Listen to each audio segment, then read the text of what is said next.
ఆషాఢ మాసం బోనాల పండుగ సందర్భంగా మలక్పేట నియోజకవర్గంలోని 105 ఆలయాలకు బోనాల చుక్కలను ఎమ్మెల్యే అహ్మద్ పలాల పంపిణీ చేశారు.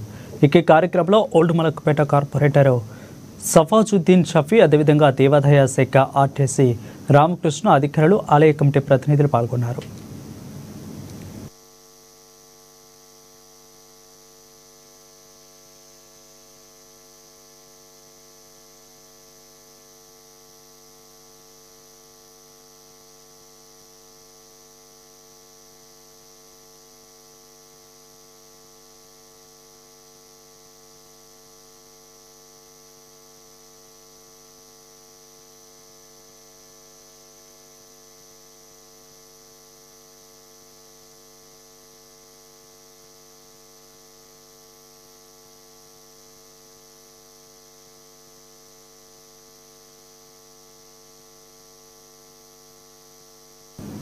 రాష్ట్రంలో